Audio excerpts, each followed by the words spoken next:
morning. It is January 21st. Thanks for joining us here on ARC Rochester. I'm Abby Friedman. And I'm Dan Schrack. We have got 2 packed hours bursting at the brim right here on ARC Rochester this Tuesday, including the Monroe County 911 Center now recruiting people. We're going to speak to the department's deputy director for this week's edition of Crime Stoppers. Yeah, and then later we're looking ahead to the upcoming production at Blackfriars Theatre. They are taking us through the Mousetrap this morning. Before all of that, we got to talk about the top story. Yesterday it was the snow. Today it is those temps. Yeah. Freezing cold outside, single digits in most areas this morning. Meteorologist Marty Snyder standing by with what we can expect. And Marty, something tells me we can't expect any heat today.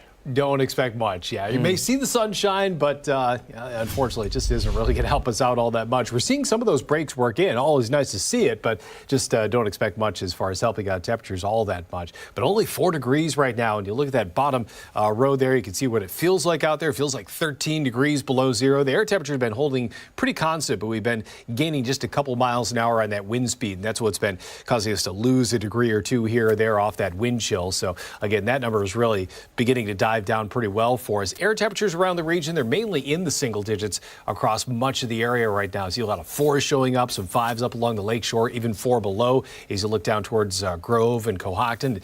Even the wind chills, as we take a look at some of those numbers, wide ranging around the area. A lot of double-digit below zero readings. Again, Rochester included in that group at 13 below, 14 below in Grove, and even 15 below for the number in Cohocton right now for that wind chill. And here's a quick check of the temperatures today. They'll only get back to about the lower teens for highs. I think wind chills stay below zero for much of the day today. May pick up a couple snow showers by the end of the day, but I think the bigger, very noticeable even as we head through the next couple days after today. 4. 4. It's laughable. Yeah. It is. It is. I have to admit, I'm kind of done with it already, and it's only been 1 day of it. I know. And there are still 58 days, I think, until spring. I think so. Nice. Yeah. It's a while. Well, like Abby said earlier, at least there's only one way to go from here, and This we'll is be at true. an upward trend at some point. This is true. And another positive spin, because you got to dig deep sometimes.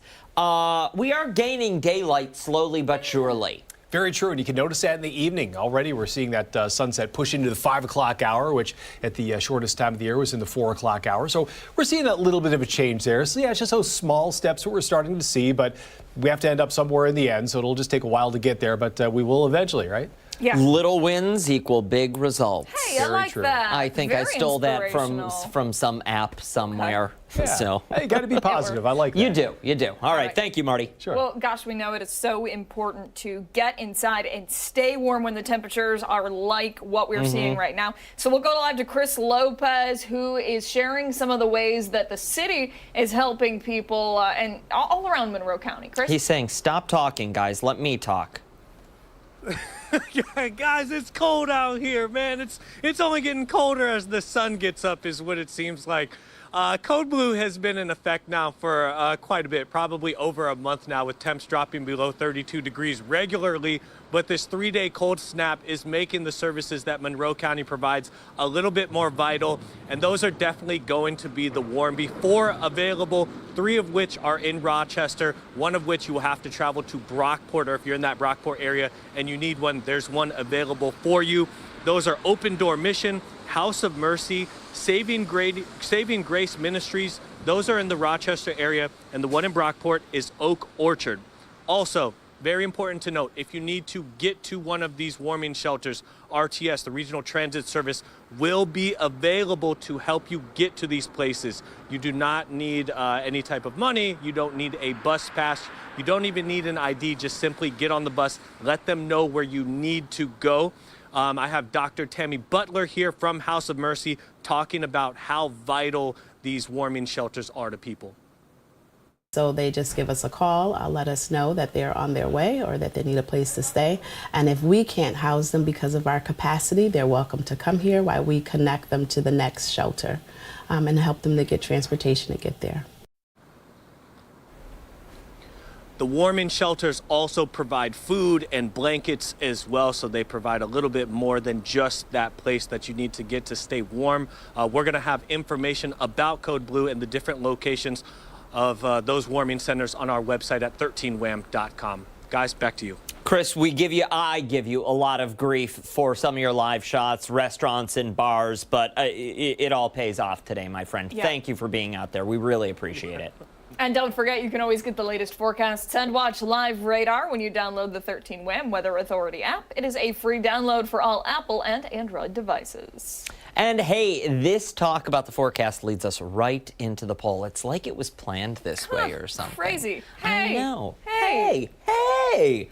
We want to know, what's your go-to way of beating the cold? Abigail, Yeah. the options. Wear extra layers, crank up the thermostat, endless cups of coffee, or staying in bed all day. I know my answer. Do you? I know what one I would like. I know. I know the life I would like to live. Yeah.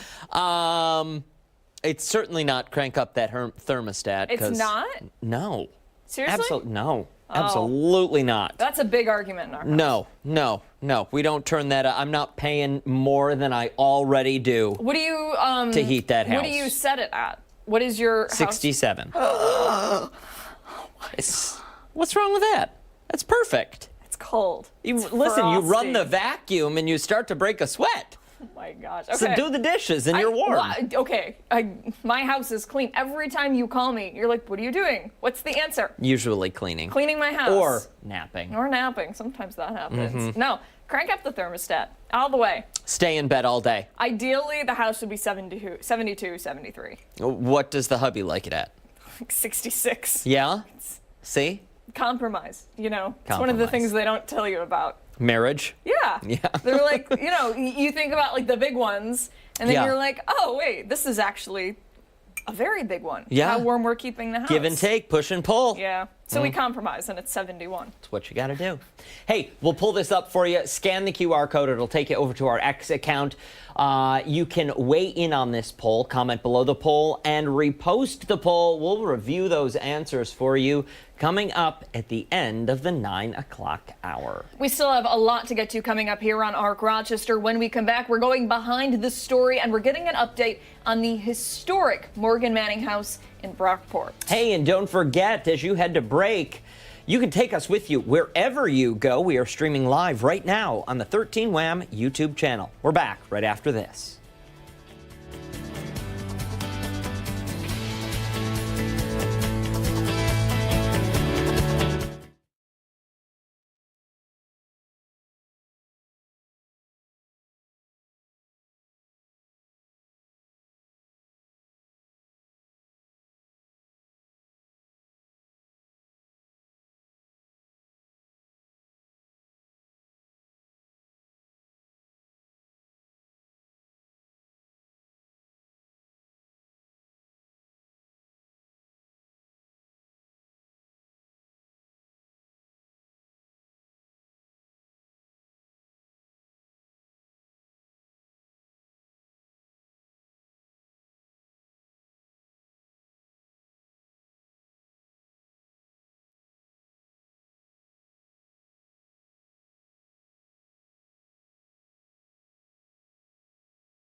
efforts to repair the historic Morgan Manning House in Brockport. You'll remember a week ago tonight, that site, so well known by the Brockport community, was devastated by a fire. Yeah, we spoke then to Paul Kimball, the board president of the Western Monroe Historical Society. And Paul is back with us this morning to give us an update. Paul, first of all, again, we're so sorry that this happened to you. We know what an impact it's had on the community.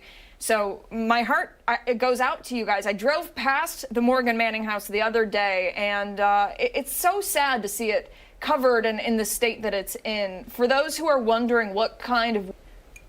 Sure, and thank you for reaching out to me once again. It's greatly appreciated that we can get our story out to the folks. It's been a very, very busy week. We formed an executive committee of the new president, and I'll just take a step to that for a minute. I stepped down as president last Thursday and assumed a role of project manager, and I'll be managing the project for the foreseeable future. But we set up an executive committee of a new vice president, Scott Hunsinger, Gordy Fox, Marilyn Turner, and Jen Skoog to help manage this project. And on behalf of the entire board, we are just overwhelmed by the outpouring from the community. Real quick, just back to the update where we are. The building's been secured. All the doors and windows that may have been breached for the fire have been boarded up. All of the plumbing inside has been winterized to protect it. And as of last Sunday morning, they had put a shrink wrap over top of the entire roof, including the belvedere that sticks up through the center to protect it from the elements. And it couldn't have been any more sooner with 12 inches of snow that we got overnight on Sunday into Monday. Yeah, Paul, I have to imagine that any hopes of getting any real work done right now are kind of set to the side. Weather as just the whole process of dealing with the insurance company and setting, if you will. Right now, believe it or not, the weather is our friend because everything inside is frozen, and so everything's encapsulated and being protected. We are working towards the next part of the project, which will bring temporary heat in and what's known as a desiccant dehumidifier, so that they will slowly bring the temperature up. And at the same time they're doing that, they'll be pulling the moisture out of the building. Paul, I'm wondering what conversations are like surrounding getting the manor back to what it used to be. Is that even on the table right now, the mansion, pardon me? Is it even a topic of conversation, or at this point is it damage control? Well, you could certainly call it damage control in one sense, but the board is really committed to trying to bring back the house to the condition that people remember it as. What's the hopes on that restoration process? The hopes in sense of a timeline on this restoration process. We're looking now at some of the images of the interior, and it's truly devastating and heartbreaking for so many people who have toured that property, driven past that property, grown up nearby and seen it on a daily basis. How long do you expect it will be before it's restored to its former glory? Well, absolutely a minimum of at least 1 year, and it may be in the range of possibly 2 to 3 years, just because of the extent of the structural damage inside. Paul, we were looking at that video. I'm wondering, this is a two-part question.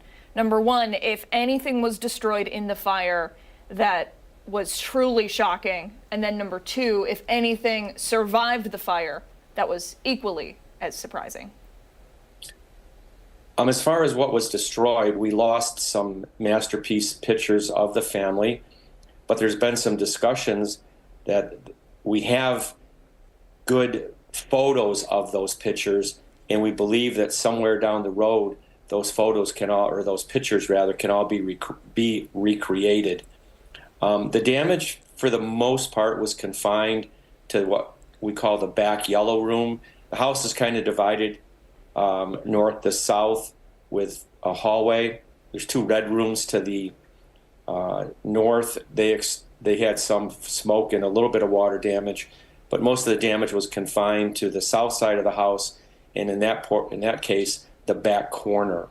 The house is also split between sort of the main part of the house, that you see from the front and a lower area behind it. The lower area behind it that has the dining room, kitchen, and some offices did not get any structural or water damage whatsoever. Is there, and you may not be able to discuss it right now because you may be working with the insurance company, but is there a total price tag on the cost of the destruction and how much it will cost to repair? And will that be covered by the insurance company? We do have a very good insurance policy, but there is the possibility that we may fall short. Could you answer that again? I lost my train of thought. Yeah, just how much this will cost for a full restoration? It's going to be in excess of a couple of $1 million easily. We have had people reaching out to us from a fundraiser standpoint. Of all the fundraisers that have reached out, the one that's the most heartwarming to me is Daisy Girl Scout Troop 615 to raise money to help with everything. And folks can return stuff to any upstate bottle return in their name, and it'll be part of their fundraiser. But all the service groups, the Lions, the Kiwanis, the fire department, everybody has just reached out because it really is a treasure. Absolutely. Paul, thank you so much for the update. Thank you for your time this morning. Once again, we're so sorry that this happened, and best of luck with the rebuilding process. It's amazing we do have such kind-hearted people. For someone sitting at home, can you just give us that Daisy Troop number if somebody wasn't able to catch it that first go-around, and where they can go to return those bottles? Sure. Our website, by the way, is morganmanninghouse.org. Anyone that would like to donate for the rebuilding of it, all the contributions coming in right now are going to go into a segregated fund for the rebuilding of the property. All right, Paul, thank you so much for your time this morning. We really appreciate it, and we wish you guys nothing but the best. Thank you. And as far as your survey, an extra layer of clothes and sit in front of the fireplace. Well, thank you for weighing in. We really appreciate that. Have a good morning. You too. Thank you, you too. Time right now is 8:18. We still have a lot to get to here on ARC Rochester, including when we come back, some of the top stories we're keeping our eye on this Tuesday morning. We're back right after this.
Tuesday morning. I'm Abby Fridman. Here is your Arc Rochester news break.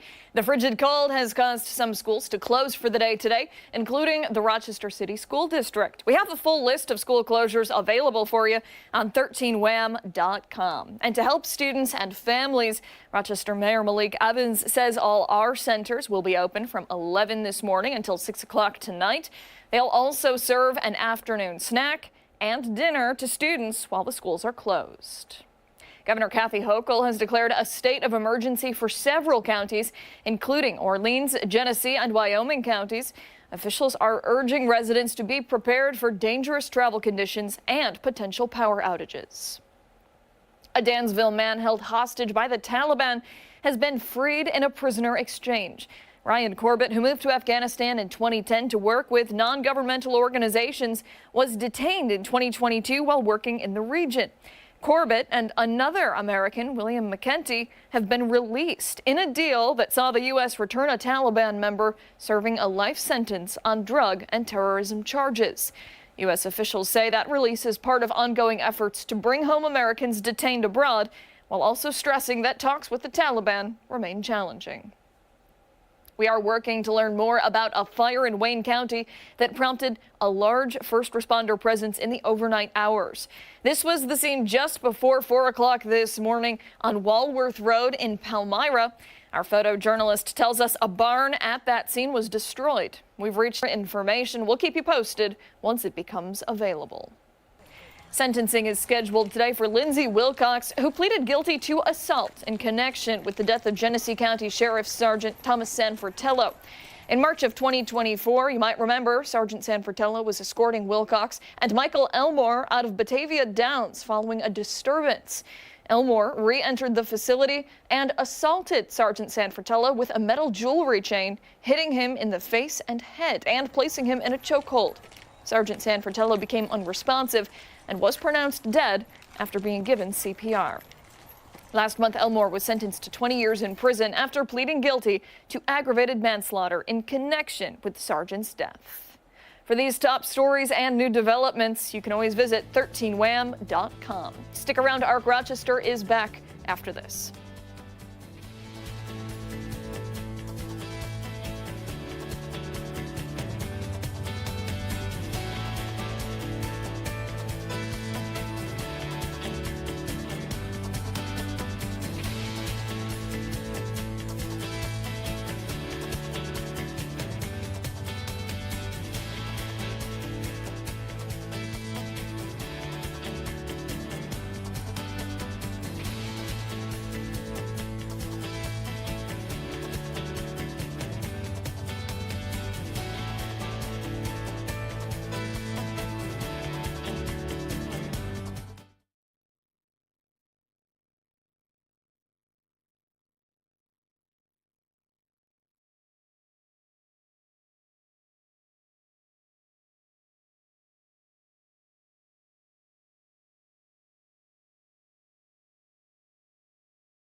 8:27. Good Tuesday morning. Thanks for sticking with us here on Arc Rochester. I'm Dan Schrack. I'm Abby Fridman. We still have a lot to get to coming up here in the next hour and a half, but we do want to get a full check of the forecast. Meteorologist Marty Snyder is tracking things out for us. And Marty, it is cold out there, and that is the story of the day for sure. Yeah, unfortunately, that's going to be the theme for a lot of the week, too. Now that we're down in this range, it's really going to be tough to see any appreciable change as we head forward, even throughout the day today, just staying cold straight into the afternoon. Right now, the good news, we're seeing some sunshine work in, but as we all know, this time of year, with the sun so low in the sky, it's really tough to see a huge increase in numbers going forward. We'll come up a little bit. Numerically, it's going to change, but still basically the same feeling during the afternoon. Wind right now out of the southwest about 13, and that's driving the wind chill down to 13 degrees below zero. Now, both those numbers, the air temperature and wind chill, will come up a little bit today. I think the air temperature, that'll get into the teens during the afternoon. The wind chill, that'll likely rise up to about the single digits below zero. Again, numerically, it's a change, but really, you're not going to notice a whole lot of difference there. Most air temperatures right now are mainly in the single digits. Even a few readings, as you look well to the south, have fallen back down below zero. Cohocton, Grove, both coming in at 4 degrees below zero for their current air temperatures. Then once you factor in the little breeze on top of that, this is what it feels like. And there you can see some of the numbers updating here at the bottom of the hour. We're seeing a lot of numbers either in the single digits below zero, or even a few have dropped down into the teens below zero. 10 below for York and Dansville for a wind chill, 15 below for Cohocton and Grove. I think that's probably the most extreme that we'll see throughout the morning. That 15 below is that lower end of the wind chills that we'll see throughout the morning. And I think as we go through the rest of the day, it'll be more of a case where we stay anywhere from 0 down to 10 below. So mainly in that single digits below zero range, I think where we'll settle out for those wind chills today. Temperatures today really aren't going to improve much. 10 at noon, 12 as we head towards 4 p.m. Could pick up a couple snow showers as we head into some of the afternoon hours. A couple different bands of lake effect are out there. Nothing really impacting the Rochester area right now, but you can see that one line right over Lake Ontario. That's just off to our north right now, and that's mainly in our segment holding over Lake Ontario. And there you can see it just starting to come together there just north and northwest of town. That is coming ashore up north of Oswego, even south of Watertown. So again, that's holding away from us. So that one is not a factor in our weather today. It's the one that's coming in off Lake Erie that's actually dying down a little bit. That is going to lift a bit more to the north throughout the day, and that could graze a few communities, especially west of Rochester, as we head later into the afternoon, even late afternoon, early evening. Just wouldn't surprise me to see it push a little bit more down the line and maybe even graze Monroe County at that point. And not for any long-term time frame, though. What's left of that will recede southward into the overnight. Some breaks in the clouds overnight, which will allow temperatures to really drop. That's the one downside. Then tomorrow, a few more clouds by later in the day. Today, up to about 12 for a high. That's about it. Down to 3 below for a low temperature tonight. Again, these are air temperatures, not wind chills. And then heading into tomorrow, about 13 for that high. Numbers do change as we head through the week. Numerically, we'll see those numbers come up a little bit, but still just holding mainly in the 20s as we get into Thursday and Friday. May just nudge the 30-degree mark into Sunday. So as you can see, as a theme, just staying below freezing all the way straight through the weekend. Really not much of a big change in temperatures for the longer term. Numerically, they change, but as far as how it's going to feel, it's going to be cold straight through the weekend. So it goes, right? It's January 21st, 10 days left in the month of January. And this is the time of year when we see it really getting cold, Marty. That's it. And statistically, it is that last week of January when we usually hit those lowest temperatures of the year. So that part's lining up. As we've been saying before, at least we're going to be on the upward trend after this. It's just going to take a while to wait. Is that when it begins? When February 1? Is that when we start to see the just barely, bend in the curve? And once again, it's just that really small change. You hit that base of the curve, and then it just starts to come up. So numerically, it's that little bit of a change, more hope than anything. But on paper, it's a change. It's going up. On days when you look at your watch or you wake up, you turn the television on, and the meteorologist says it's 4 degrees out there, that little bit of hope is all you need. Yeah, you need something at this point. You need something to carry you through. But yeah, it's going to be a slow improvement, even by later in the week, 20s and 30s for highs. So, it's winter, but at least we'll be going up. What are the chances we're going to see any additional precipitation over the course of the next several days? Later today, we do have that chance. It's that one band from Lake Erie that's mostly down into Wyoming County, Buffalo South Towns right now. That's going to lift northward, so that may just graze a few of our western counties. Doesn't look like a lot of snow, but that's our next chance. Orleans County, Genesee County, as that comes north during the day, and could pick up a little quick snow shower tonight in the Rochester area, but I think very limited. Nothing like what we saw the night before this past one with all that we woke up to yesterday in the morning. Nothing like that, but that'll be our next little chance there. And a lot of kids, a lot of teachers off not at school today. Do you think it'll be a similar story for tomorrow? It's going to be a similar weather story.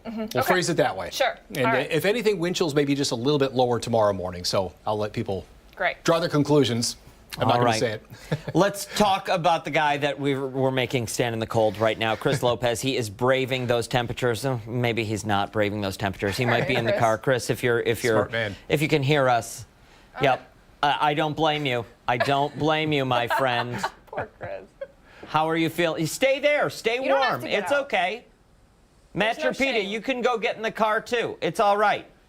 They said, hey, photojournalist Matthew Trapita, Dan said you are good to go in the car. And Just you can leave the bear out camera this right there. conversation." Yeah, he said you could leave the camera right there and we're good to go. But this is how I've been staying warm in between the live shots. You go out, you talk for what, 2 minutes, max 2.5, do your live shot, do your live reporting, hop back in the car, keep the car warm, and I don't know, takes me about 2 to 3 minutes to warm back up. Not too bad. My fingers though, I can't wear gloves. Why? I have these, I bring them everywhere I go. I just don't like gloves. I don't like gloves in the hot weather. I don't like them in the cold weather. One of the main reasons Why are is you wearing gloves in the hot weather? it just, I don't know, if you're touching something that, hot stuff, you're touching like rocks like or something. I'm oven thinking mitts? like I'm in the army or something like Oh. that. You always have to wear gloves in the army, but like Hope you feel just bad. touching things, I just don't like them. I'm not a fan of the gloves. I can't feel, the ins and outs of my cell phone. No, I hear you. I totally get it. Hard for me to scroll. You know, So, and they have I don't those like the gloves that are like, oh, they're touchscreen Yeah. compatible. They never are. Well, They and never are. and if they are, they don't do enough to keep your fingers warm. Yeah. That's for sure. Chris, I want to talk about layers. What are we wearing out there today? What do you got on to stay warm? Because people should know in temps like this, you don't just want one layer. No. So I have the thermals underneath. That's essentially my underwear. Pretty much I got the pants, I got the top on is zip with a white t-shirt underneath. So I have, 1, 2, 3, and then with the jacket, sweatshirt and the coat, I have 5 layers on right now. And I do want to ask you guys a question. So don't buy those gloves. I've been thinking about buying those gloves. So don't waste my money. I have wouldn't. never found them effective. I have not. No, I always still end up Wow. taking one hand out of the glove to use the Yeah. cell phone. Absolutely. Yeah. They're Especially- pricey too. They are. That's Yeah. disappointing. It is. If you are just doing 2, 3, 4 minute live shots out there, I think, hand in your pocket until the last second is going to be your best bet. I think I have a pair in my trunk. I'll give them to you and you can try them out. I don't think you'll like them, but you can keep them if you want them. Yeah, I'll gladly try them out. I've been wanting to try them out for the past probably, year now. I started in the winter, so definitely now I want to try them out, but I guess not. Patagonia sells some that's like $35, so that would stink to waste all that money on that on a pair of gloves. We'll that try doesn't and work. get an endorsement for you. This live shot brought to you by Patagonia. Thanks, Chris. You never know. We Thank you, appreciate sir. it. We appreciate it. Trapita, get in the car. Yeah, thanks, buddy. Hey, and don't forget, you can always get the latest forecasts and watch the live radar when you download the 13 WHAM Weather Authority app. It's free for Apple and Android devices. 8:36 this morning. Don't go anywhere. A lot more to come right here on Arc Rochester, including when we come back, our weather coverage continues. We're going to be getting a closer look at the newly opened Brockport Community Warming Center. And don't forget, take us wherever you are. Stream us live on the 13 WHAM YouTube channel. We're back on the other side of the break.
Welcome back. We're continuing our team weather coverage this morning as the Rochester region experiences freezing cold temperatures. Yeah, and for those who are looking for a safe haven and a warm place to stay, there are a number of warming centers that are providing their services to just about everyone. This morning, we are learning more about the newly opened warming shelter in Brockport. We're joined now by the CEO of Oak Orchard Health, Karen Kinter. Good morning, Karen. Thank you so much for waking up with us. Good morning, Dan and Abby. Thank you for having me. So first and foremost, congratulations on the new facility. What can you tell us about it? Yeah, so we are opened at the Brockport First Baptist Church, right located at 124 Main Street in Brockport. We're the only warming center outside of the city in Monroe County. So we're an overnight warming center. Why was the decision made to focus on the Brockport community and west of the city? Well, we have a healthcare facility right here located in Brockport. We operate a warming center in Orleans County as well. So we had gotten a lot of community interest in opening one in Brockport as well. And what sort of response has there been so far? I imagine you will start to see an uptick if you haven't already, just because of the current conditions. But I bet the community was, the response was good, no? Yeah, we've had a great response. We've had clients every night staying with us at the warming center, and lots of community support for the warming center. What type of services are offered there for somebody who may be unfamiliar? Yeah, so it's an overnight warming center. We're typically warm to eat and drink, a place to sleep or rest.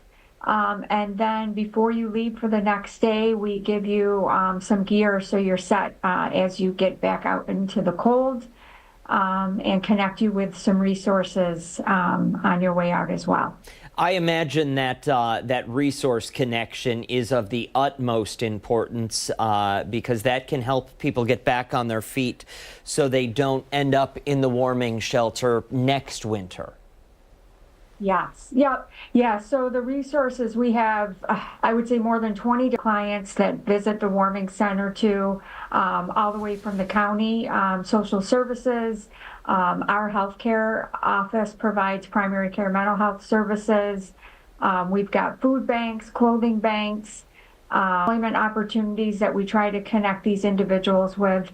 So we've got a long list of community resources to really give hope for these individuals that there are opportunities out for them and are available. I like that so much. You're not only giving them a place to stay, a warm place to stay, you're giving them that hope.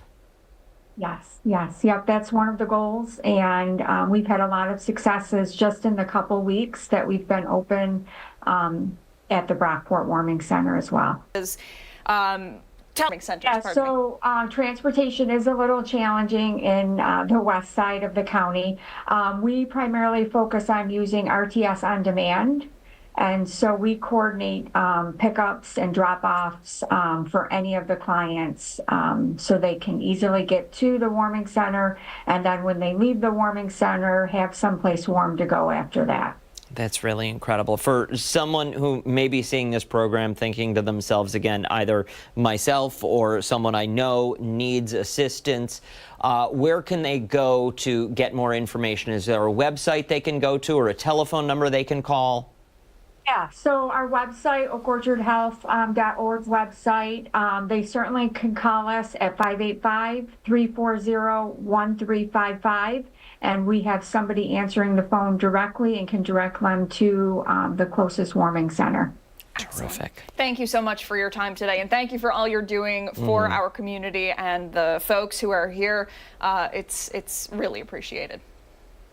Appreciate it. Thanks for having me with you today. Time right now is 8:44. We still have a lot to get to this morning here on ARC Rochester. When we come back, this week's Crime Stoppers. We're back after this.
8:47 this morning. It's time for this week's edition of Crime Stoppers. And this morning, we're learning more about the available recruitment opportunities at the Monroe County 911 call center. Yeah, this morning we're joined by Deputy Director of the Emergency Communications Department, Gregory Roney, to learn about it. Good morning. Thank you for being here, sir. We appreciate it.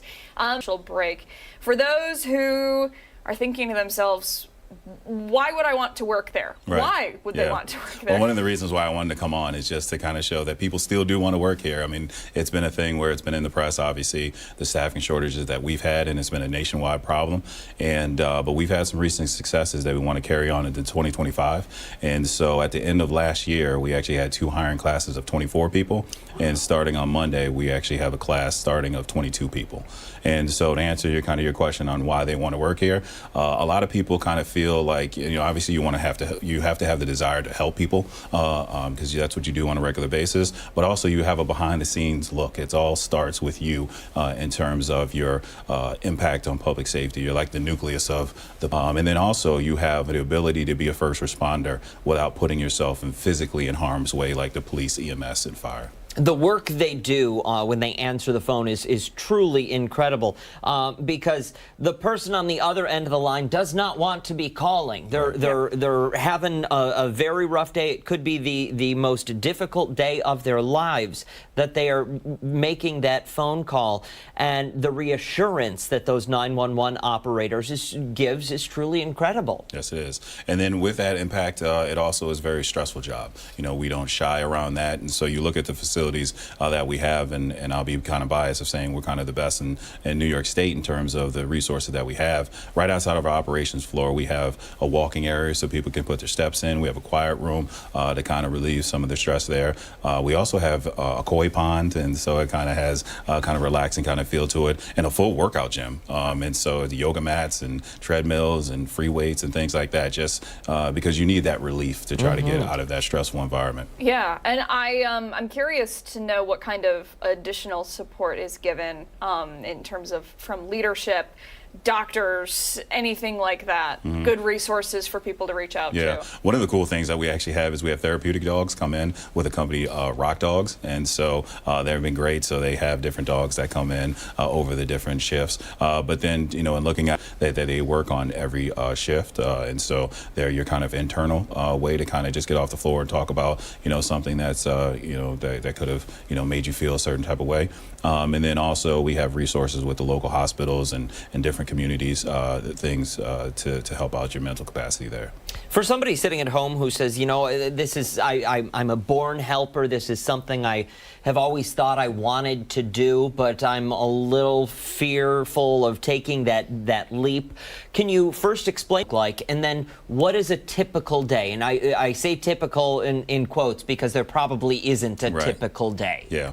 I think the biggest thing is the start of this new hire class that's going to start on Monday. They have a month of classroom training. And then just a side note, where it's a pretty cool relationship that we have a relationship with MCC where you actually, the classes for the credits in the classroom training that we offer, you actually earn credits towards tuition or not actual degree at MCC. Wow. And then through the city, they also offer tuition assistance.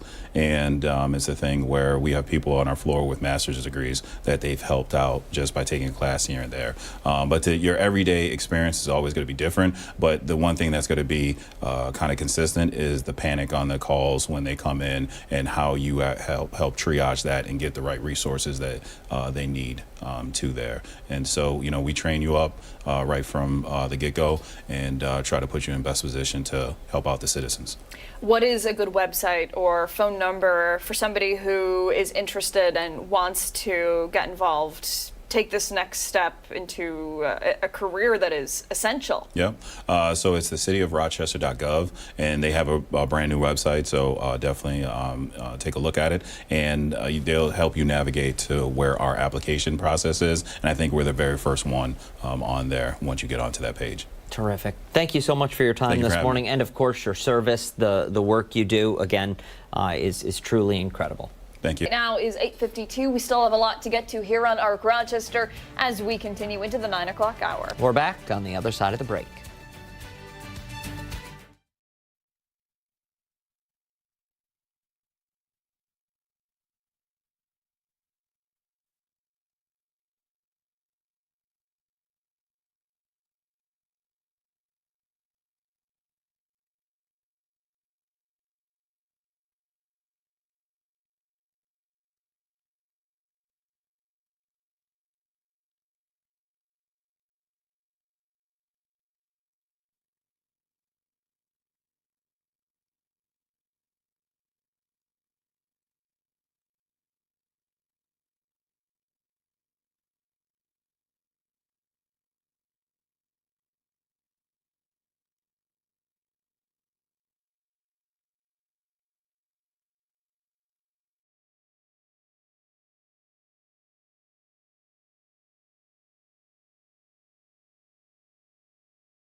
Tuesday morning. Thanks so much for waking up with us. I'm Dan Schrack. Here's your ARC Rochester news break. Happening today, Governor Kathy Hochul is set to reveal her full state budget proposal for the 2026 fiscal year. During her recent State of the State address, the governor highlighted plans to ease the financial burden on New Yorkers, including expanding the child tax credit, providing free school meals, and implementing middle-class tax cuts.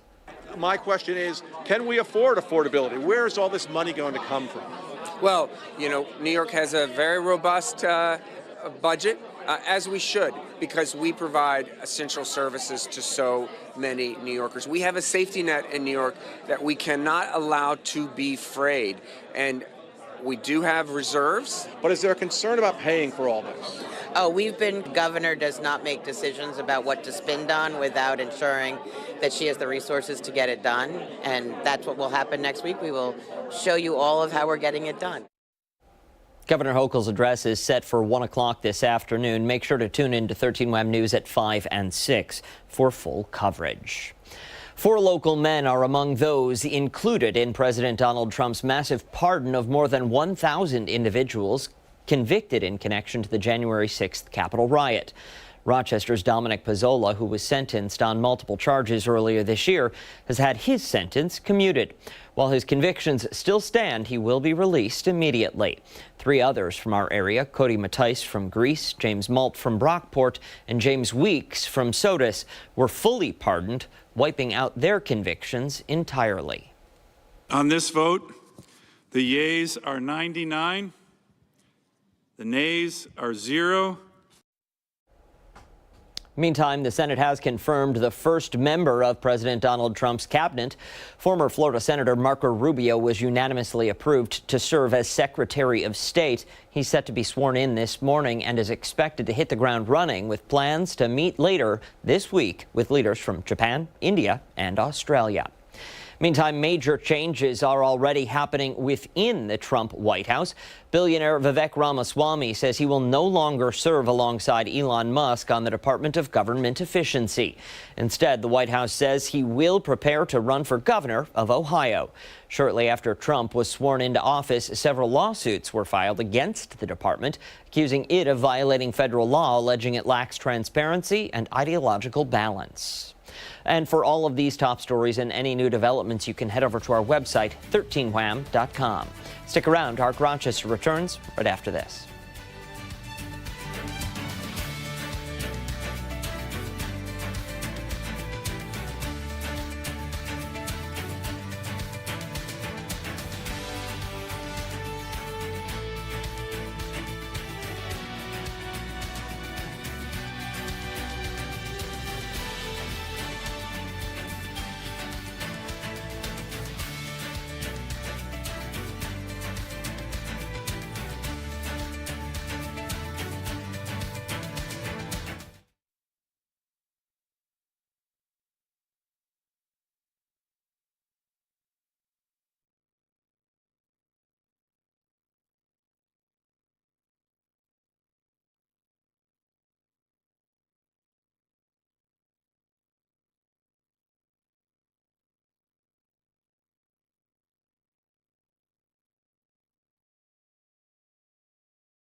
o'clock on this Tuesday morning. It is January 21st. Thanks for joining us here on ARC Rochester.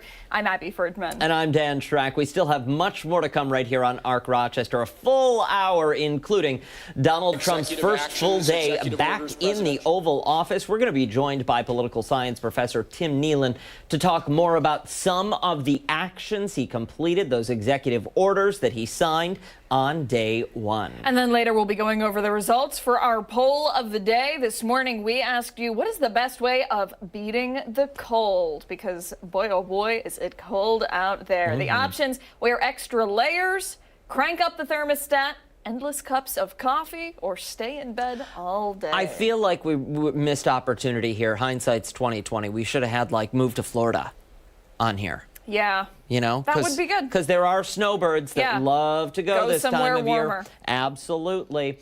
Either way, we do want you to weigh in on this poll. Scan that QR code with your smartphone. It will take you to our X social media site. You can weigh in on the poll, comment below the poll, and repost it.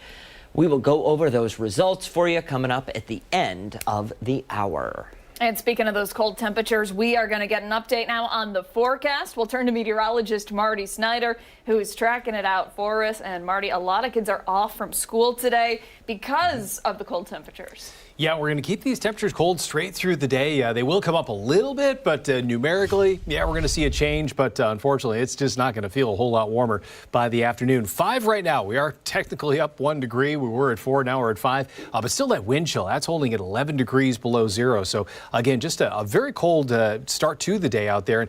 And with the wind chill, how that's factored now, mainly single digits for a lot of the temperatures out there. Notice south of town, you get down towards Grove, Cohocton, they're coming in below zero by just a little bit, a couple -2s showing up for those two communities. And once you factor in the slight breeze on top of that, it feels like 11 below here in Rochester. And notice well to the south there, 16 below is what it feels like in Grove. A lot of areas in that at least single degree below zero range for wind chills, and some areas in the double-digit range. But today we're going to see temperatures rise up to about the very lower teens. That'll be about it. Really not much of an increase there. Couple snow showers possible by the end of the day, but very minimal for any of those that do pass through. But the main idea is just that cold holding on for everyone straight through the day, and a little bit of a breeze on top of that's going to keep that wind chill likely below zero even heading into the afternoon, guys.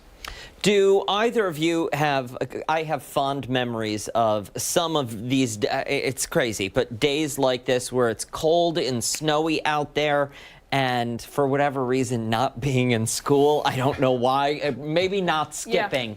But maybe it was a snow day or something, and just how enjoyable it was to stay in the house on those days. So back when I was a kid, and I'm sure it was the same for the two of you, you'd get a phone call from the school. And it would be the automated message saying that school was canceled, and it was the best feeling. You just roll right over and go to bed. We listened to the radio. There was no automated phone calls. Oh, really? Yeah. Okay. Well, I mean, we'd also watch the TV. It would be scrolling at the bottom of the television screen, which is where all similar of the to what's cool happening now. Yes. And in the worst case scenario, you'd tune it in right when it would be after your letter alphabetically. Yes, You know, and you'd have to stand there like this, waiting for it to go again. Right, exactly. That's where I'd always tune in, right at that point. Yeah. Yep. All right, Marty, thank you so much. Okay, all right, sure. let's get a look at how things are outside and where you can go to get warm. We'll send it out to Chris Lopez, who is in the city for us this morning. Bundled. A little bit, yeah. About a year in now, and I'm getting used to the cold a lot more than when I came in here last year. I didn't know what I was walking into, but with the 5 layers on now, not too bad. So if you're looking to get warm as well in Monroe County, they have your back. They have the warming shelters in place. There's 4 of which, 1 of which is in Brockport, 3 of which are in Rochester. Those are Open Door Mission, House of Mercy, and Saving Grace Ministries. Once again, those are in the Rochester area. And then if you're in the Brockport area, that's going to be Oak Orchard. Also, if you need to get to one of these warming shelters, RTS has free transit services available for those who need it. You do not need a bus pass. You don't need any kind of money or identification. You need to hop on the bus, let them know where you need to go, and they will gladly take you there. I have Dr. Tammy Mercy here, some sound from her talking about the vital role. It may not seem as if it's dangerous to individuals who are used to being out there, but there are warming centers available to please come inside, whether that's for a warm meal, to get some additional blankets, to get some items that they might need, or just to be able to find some comfort and solace during this time. Also, if you do travel to one of those warming centers and they are at max capacity, they will do their best to try and find another warming shelter for you to go to. And we're going to have information about those various locations and the services they provide on our website at 13wham.com. Reporting in Rochester, Chris Lopez, 13 Wham News. All right, Chris, thank you so much. A reminder, you can always get the latest forecast and watch live radar when you download the 13 Wham Weather Authority app. That's a free download for Apple and Android devices. Stick around. We still have a lot to get to here on Arc Rochester. When we come back, we're previewing the upcoming production at Blackfriars Theatre. And don't forget, you can watch us on the go wherever you are. We are streaming live right now on the 13 Wham YouTube channel.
Thanks for sticking with us. 9:10 this Tuesday morning. Starting next week, Blackfriars Theatre is bringing the world's longest-running play to their stage for an on-the-edge-of-your-seat production. It's a whodunit. Yeah, for more on the production of Agatha Christie's The Mousetrap, we're joined this morning by the director, Donald Brenner, and cast member Abby Rice. Good morning to you both. Thank you for being here. Thank you. Can you give us a little overview about what the play is? Well, Mousetrap, which is the longest-running play in the world, is about 8 people who are strangers who are trapped in a remote guest house outside of London because of a snowstorm.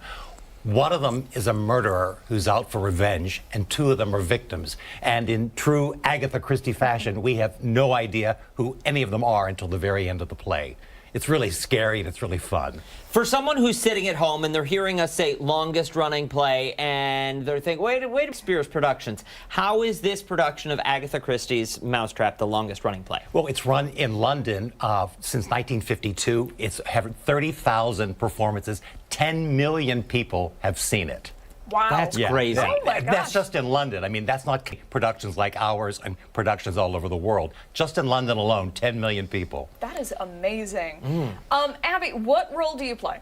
My character's name is Molly. She owns the house where this all takes place, and she's very ambitious, and she really wants it all to go well. It's her very first night opening this guest house, and she is tested, let's say, throughout the events of the play. I could understand why. When you take on a production like this, you said more than 10 million people have seen this show just in London. When you take on a show, good intention, but how do you approach that and keep steady hands, calm nerves? Well, first of all, it's one of the best scripts I've ever directed. I've directed over 150 shows. This is exciting, it's scary, it's fun, it's sexy, it's witty. It's a cast, and we have the crown jewels of Western New York theater in this show. It's 8 really wonderful actors who are doing a terrific job. Abby is the lead. She's really carrying the show completely on her own. And all of them are just terrific actors. That's the main thing, really, is having a great core of people with you. I'm sure, and I'm sure that the writing also is such a big factor in this. Agatha Christie is loved by so many around the world. Tell us a little bit about the writing style and what is it that makes it, one of the longest running plays. It's incredibly constructed, the way she constructed it. It was written as a radio play originally, and then it transferred to the West End almost immediately. She has this great knack of really structuring a play really well and combining things like melodrama and psychological thriller and spoof all into one piece of writing, which makes it so exciting. It's a really terrific script. It really is. And when you're taking on a role, again, with such weight, being the lead, carrying the show, what's that like for you? Well, I love murder mystery as a genre, and I love Agatha Christie, so it's really been such a gift to get to work on this. And she's so well written, this character. I think she was really, I think Agatha Christie really understood what this person might be like. So she's all there on the page just for me to find. And it's really been such a joy. It really has. I'm so excited for you. For somebody who wants to be one of the millions who have seen this play, how do they get tickets? When and where do they need to be? Blackfriars.org. Do it immediately. We are selling out. Whoa, There's immediately. many performances are already sold out. So I would say do it like in the next hour because things are really selling there. We're flying off the shelves. Thank you both so much for waking up bright and early and coming in. We do appreciate it. One question before we go. Who done it? Nope. Nope. Okay, no spoilers? Nope, no spoilers. Good answer. Good answer. Thank you again. Thank you. If you want to get tickets to the show, we'll post all the information you need to know on our website, foxrochester.com, later this morning. Time right now is 9:14. We still have a lot to get to here on ARC Rochester. When we come back, your morning news break. We're back on the other side of the break.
Thursday morning, I'm Abby Friedman. Here is your ARC Rochester news break.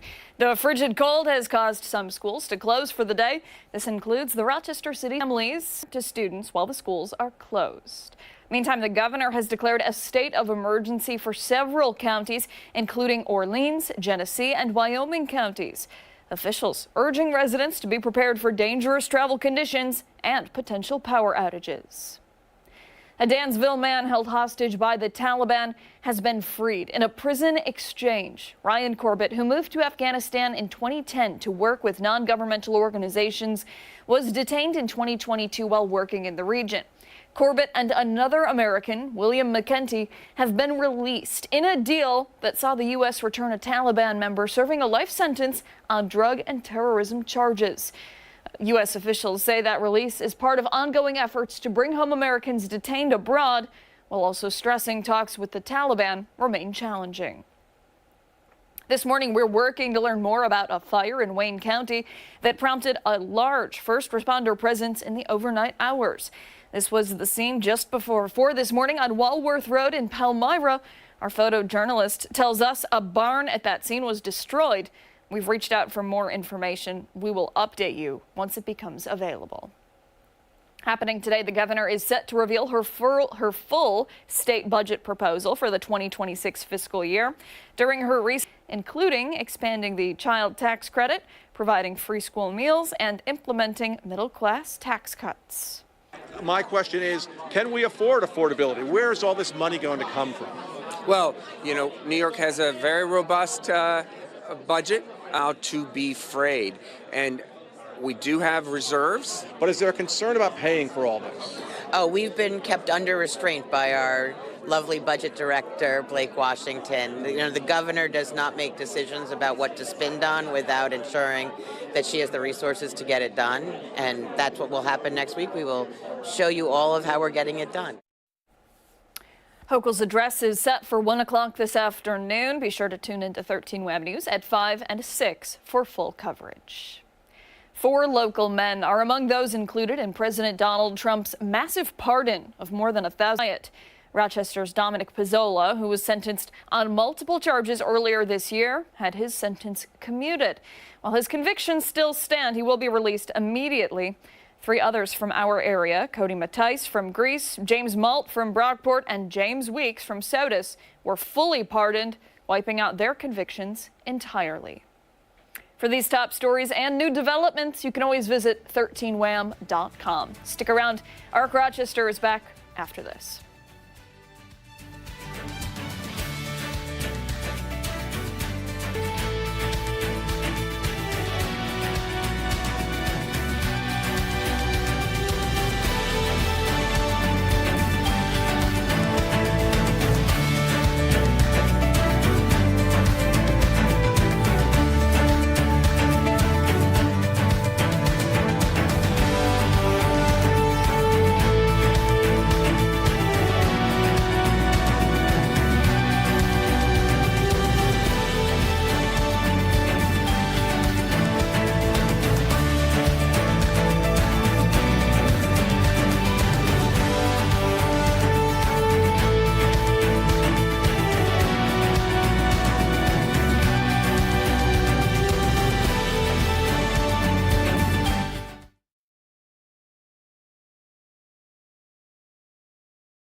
6:24 this Tuesday morning. Thanks so much for sticking with us here on Arc Rochester. I'm Dan Schrack. I'm Abby Fridman. We still have a lot to get to coming up in the next half hour, but we're going to turn to some political news, and we're going to talk more about Donald Trump's first day back in the Oval Office. After taking the oath, the president went right to work signing a wave of executive orders and actions. Certainly did. For more on some of those actions and what they actually mean, we're joined once again by political science professor Tim Kneeland. Tim, thank you so much for chatting with us again today. We appreciate it.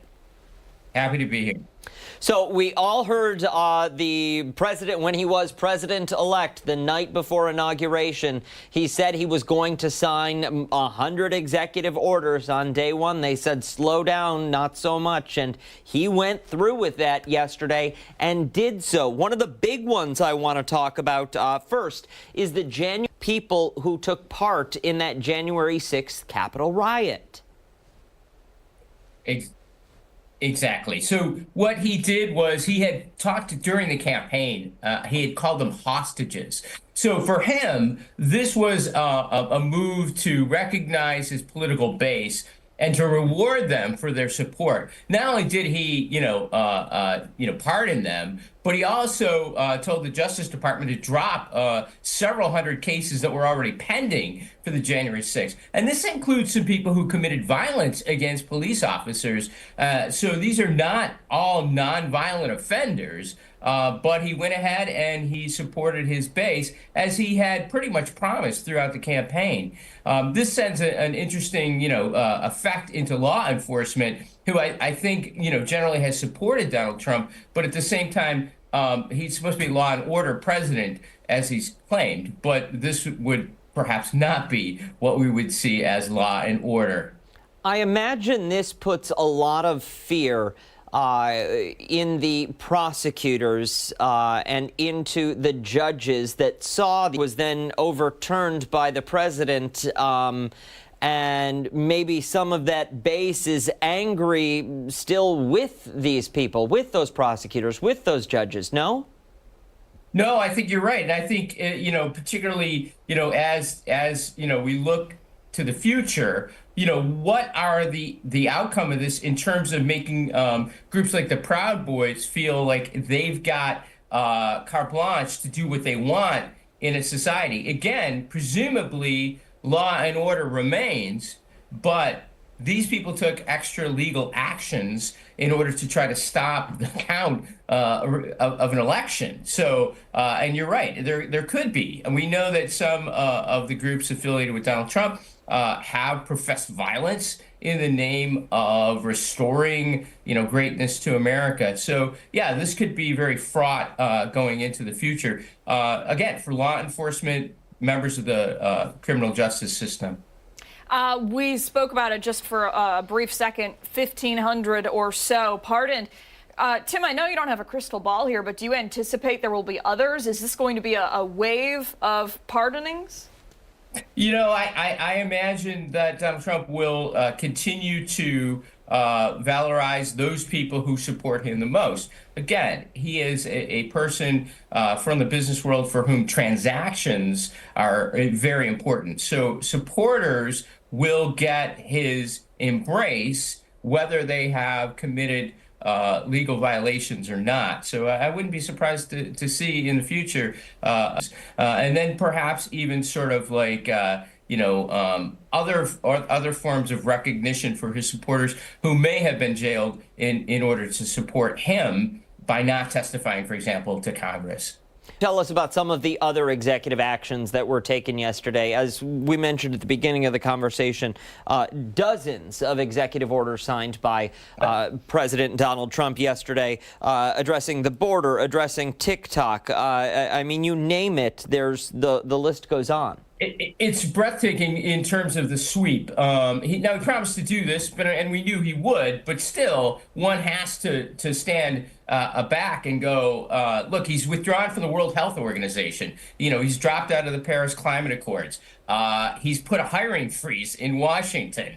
In our speech, he talked about drill, baby, drill. He's pretty much shut down the entire southern border. He's suggested he will impose tariffs on Canada of 25% because they won't stop people coming across the border, and fentanyl coming into this country from both borders.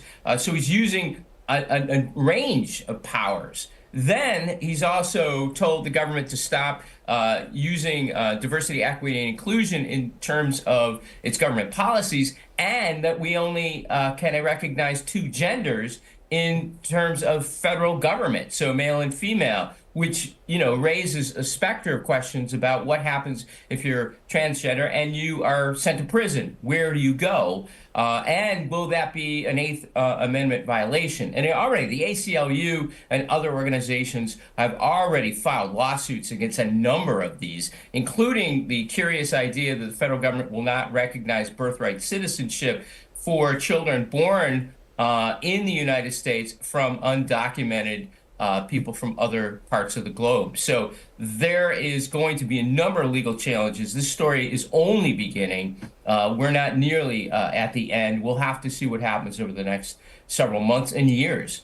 Today will be his first full day in office, back in office, and we knew leading up to this that there would be shock and awe, quote unquote, once he took office.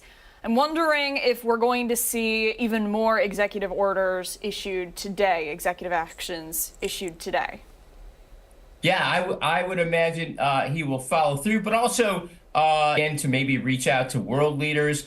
He's talked about several ideas he's had, including ending the war in Ukraine. He wants to be the president that's a peacemaker and unifier. So there might also be some more international actions going on today that will be revealed as the day unfolds. I think it's also important to point out, and correct me if I'm wrong, he can only do so much with executive actions. A sitting president can only do so much with executive actions. A lot of these things, as you mentioned, will be challenged, and even more of those things still would have to be changed in Congress. You would have that to legally change them. Right. No, exactly. In many ways, this is performative, right? This is him telling the people that elected him or people watching, both here and abroad, that this is a powerful president who is not going to let the niceties and etiquettes of government of the past dictate what he's going to do today. So again, even as these things are rolled back, but again, that's just campaign fodder for him when the midterms come up. And he'll say, look what these, liberal judges have done. We need to replace them with great judges like I put in the Supreme Court. Those kind of ideas are going to be layered out. And it remains to be seen as we're going between this seesaw between the progressives of Biden and Obama and the populists of Trump. We are in a very interesting dynamic right now, and many Americans are just waiting to see which way the wind blows. All right, Timothy Kneeland, Nazareth University, thank you so much for your time. We really appreciate the insight. Sure, thank you. Time right now, 9:33. Much more to get to here on ARC Rochester. When we come back, we're going to get another check of the forecast with meteorologist Marty Snyder. Hey, don't forget, you can take us with you when you're on the go. We are streaming live now through 10 o'clock on the 13 Wham YouTube channel.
Welcome back. Time to get another check of the forecast on this Tuesday morning. Yeah, we'll check in now with meteorologist Marty Snyder with the very latest. Marty, those temps still in the single digits? That's it. Yeah, we're still holding there. We're up 1 degree, but that's it. And as we go through the day today, and yeah, we're going to see temperatures move upwards, but really isn't going to make much of a difference for us. We're starting off at 5 degrees currently. Breeze coming in at 11 miles an hour, and that's enough to keep that wind chill in the double digits below zero category. That number continues to at least increase a little bit, but once again, it's still 11 below for that wind chill, and it is going to stay very low straight through the day today. Here's a look at the air temperatures across the region. Most areas are in that single digits range, even single digits below zero for Cohocton and Grove, both at 1 degree below zero for the current air temperature. So again, a lot of areas starting off cold. We're seeing some sunshine. It's not going to have any huge effect. We will cross over into the very lower teens for highs, but that's going to be about it. So yeah, these numbers come up today, but as far as really having any different type of feel for the afternoon as compared to what we're feeling like out there now, it's really not going to make any huge amount of difference. We're mainly in the single digits below zero for the wind chills right now. Again, 11 below for the latest number at the Rochester airport for the wind chill, and even as low as 13 below zero for the latest wind chill in Grove. And I think as we go through the day, I think a lot of these wind chills are going to settle out kind of similar to what we're seeing right now. I think a lot of areas will range anywhere from 0 down to about 10 below. So some of these numbers come up a little bit, but stay in that general category through a lot of the day today. Now we're starting off with some clearing, which of course is allowing some sunshine in. Always nice to see this time of year. Not going to have a big impact on temperatures, but you can see that cloud cover off in the background there. That's well to our northeast. That's mainly even well north of Oswego. A lot of that up almost towards Watertown right now, but we can see this very early part of it is just forming over Lake Ontario north of us, and then really gains a lot of strength as it makes its way to the northeast there. But for us today, we do have a chance of seeing a couple snow showers towards the end of the day. Likely not too many, but they'll be from this one band that's down coming in from Lake Erie right now. Occasionally it's been trying to graze portions of Wyoming County, but also notice, as you look very closely, notice over Lake Erie, it has that little slight upward push there just in the last probably half hour, 45 minutes or so. And that'll be the trend that we're going to see today, where it continues that slight northerly push, and that's going to help to lift it up through portions of Genesee County, portions of Orleans County, and even could graze especially some of the western suburbs of Monroe County for the longer term. So here's that timeline. Again, you can see that slight northward push as we go through the day. Notice by noon, lining up close to Attica, that area just south of Batavia, and then it continues to move to the north beyond that.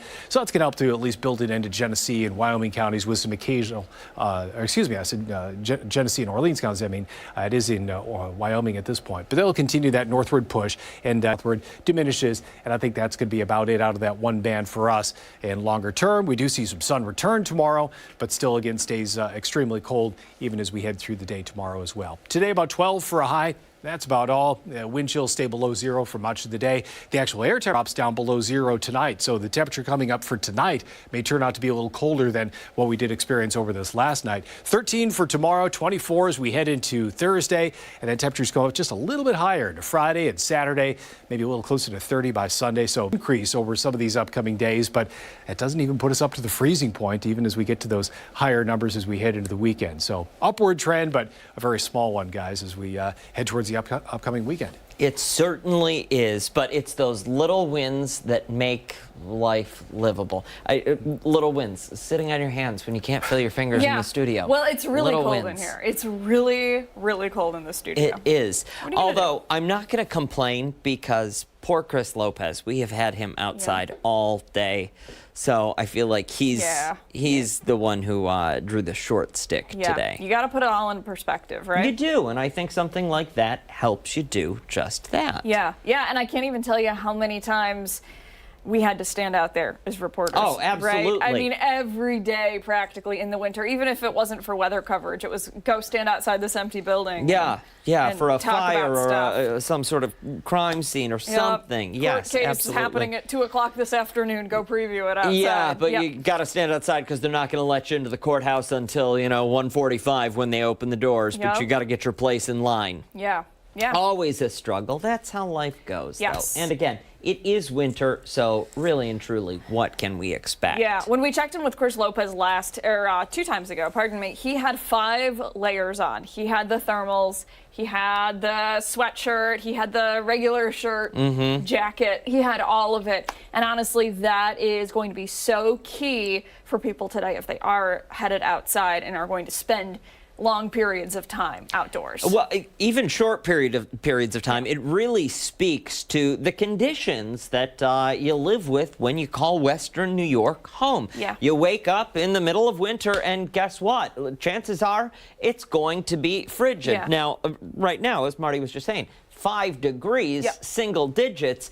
But as he pointed out a bit earlier, we're at that point, we're right on the cusp of hitting rock bottom for the winter season, when we typically start to see things turn and we kind of move in the right direction as we head into February. So I'm counting the day. What is it, 10 days left in the month? Yes, Yeah. 10 days left. Counting those days because I'm looking forward to it. Another little silver lining that we discussed earlier was the factor of daylight. Yes. We are seeing that extend on the last day.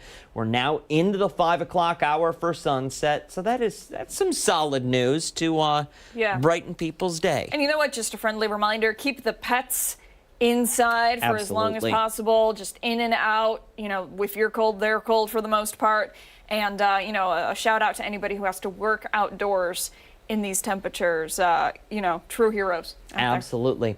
Hey, and with those single-digit temperatures, Rochester City Schools and several charter schools have decided to call the day off. Now the challenge for the rest of us is to stay warm today. Yeah, the city of Rochester is providing services throughout the day, and they're offering some locations for getting warm.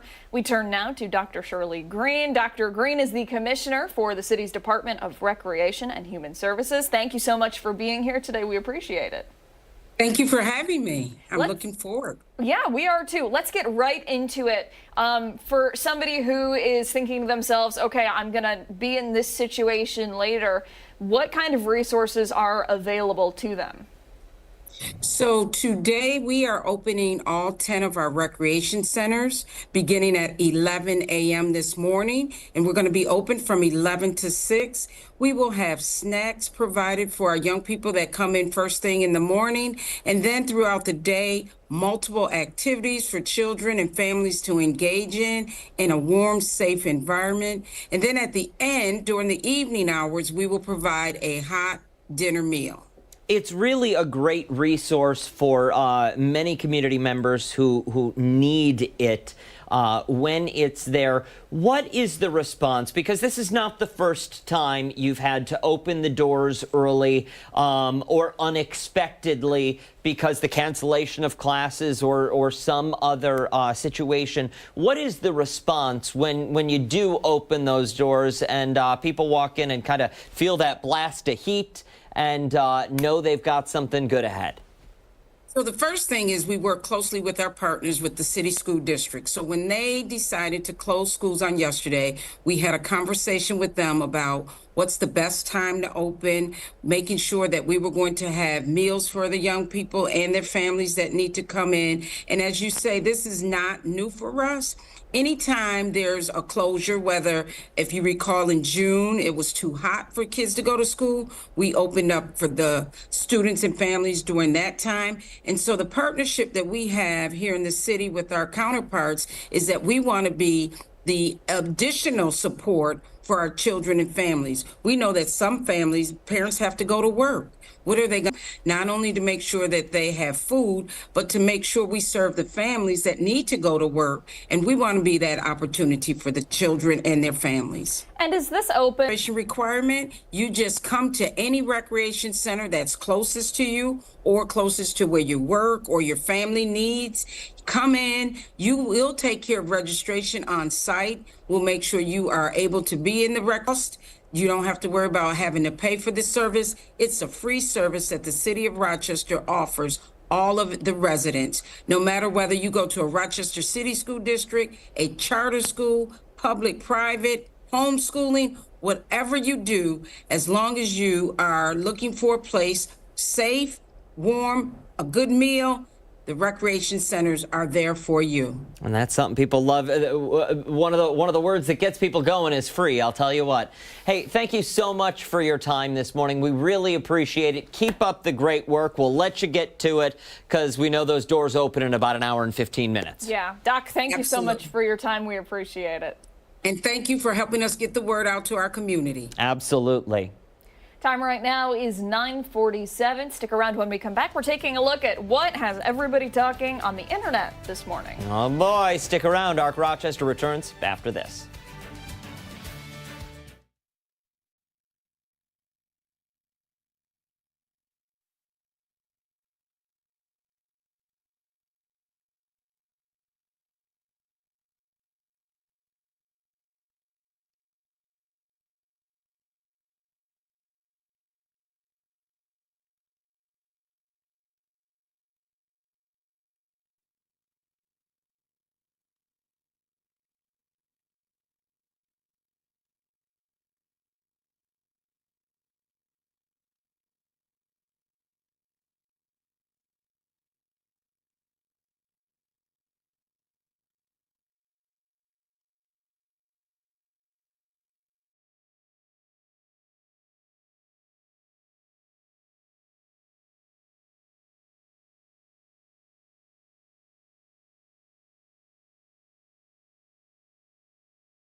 Welcome back. Time for a look at what is trending this Tuesday morning. Yeah, we want to chat about what has people talking today. We're going to start things out with a story out of Texas, Houston, Texas, that is.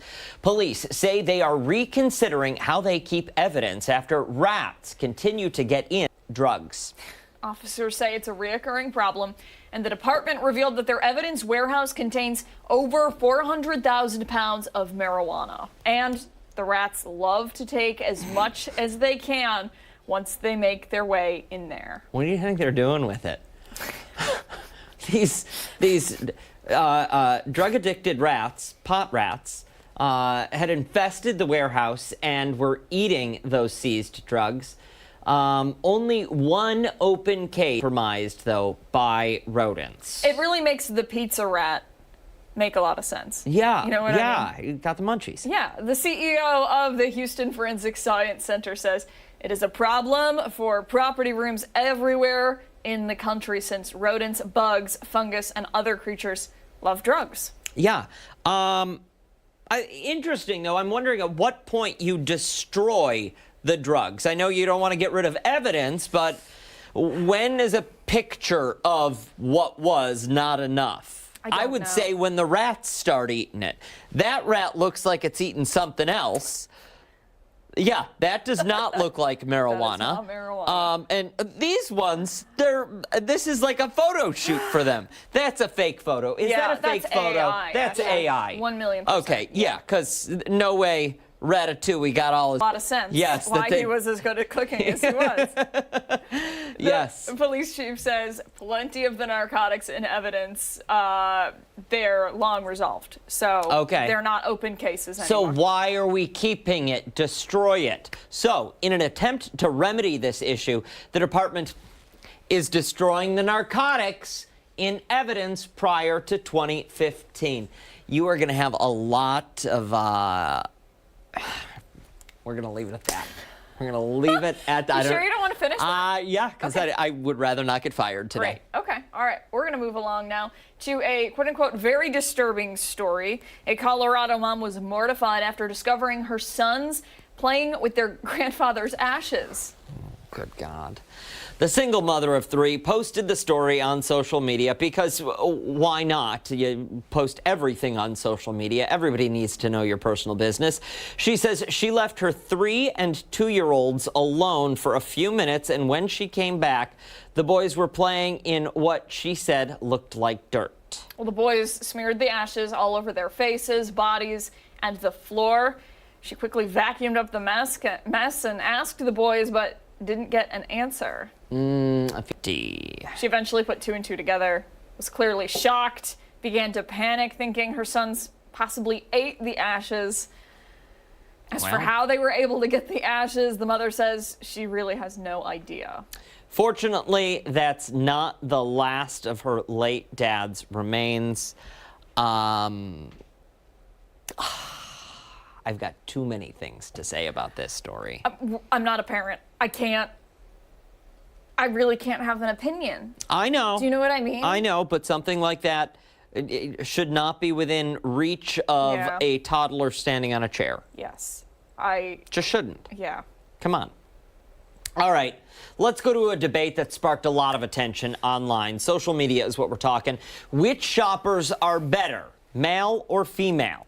One TikTok user posted sharing her unsatisfactory experience with male Instacart and DoorDash shoppers. She explicitly explains in the video that she ordered 5 items and only one of them was correct. Well, I think that's just being sexist to say it has something to do with the sex of the shopper. She asked for the company to have an option where she could select a female shop. No, you can't do that. Her video garnered over 3 million comments, many people sharing their own terrible experiences. Some comments read, "Had a male shopper tell me the store was completely out of tampons." Also, a man substituted my ground beef for a watermelon, and I'm still confused about it. Okay, that one is questionable. I once ordered 6 bananas, and even after specifically saying individual bananas, I received 6 bunches of bananas. It was like 40 plus bananas. Okay, wait a second. Yeah. Last year, I asked for 10 tomatoes. It was a female shopper, and I got 10 pounds of tomatoes and paid through the nose for those on the vine tomatoes. Okay, so I'm not even gonna finish reading the story. I'm gonna tell you what I think. What? Go to the store. Yeah. Shop on your own if you don't like it. Nobody is forcing you to use Instacart. Nobody is forcing you to order your groceries online. If you think you can do it better, go do it better. And that's just as simple as it is. One caveat, though. Sure. One caveat. There are members of our community that do need that assistance. Sure. And for them, I would like to see better shoppers. However, if you shop and pick the groceries up, I could be wrong, but I think I'm right on this. If you shop on someone who works for the store does the grocery shopping. Yes. If you want them delivered, someone else does the grocery shopping, then delivers them. So your best bet, I would say, is to pick up your own groceries, because it's going to be somebody who knows exactly where the products are and probably knows the ins and outs of the store and exactly what you're talking about when you say 10 individual bananas. Yeah, here are the pros, right? Gives people jobs, helps those who are maybe unable to get to the grocery store, convenience, but ultimately that girl on TikTok, where, clearly she's looking to complain. Yeah. Go yourself. To that, I say, get a life. Find something. No, if you're going to complain, find something substantial to complain about, something worth complaining about. And save it for Wednesdays, because we only complain on Wednesdays. Yeah, keep it off of social media, too. You don't have to bring every qualm you have with the world on social media or television. Oh, goodness. Okay, time for our final thoughts of the day. Let's get to it. Here we go. Earlier today, we asked you, what is your go-to way of beating the cold? Daniel, the options. The options were wear extra layers, endless cups of coffee, crank up that thermostat, or stay in bed all day. The results? Boom, we're extra layers. Oh, look at that. Lopez wins. There you go. Hey, that'll do it for us here on ARC Rochester. Be sure to join us again tomorrow morning, starting at 4:57 over on 13 Wham ABC. Much more live local news coming up later today on 13 Wham News at midday, then tonight at 5 and 6. Have a good one. We'll see you.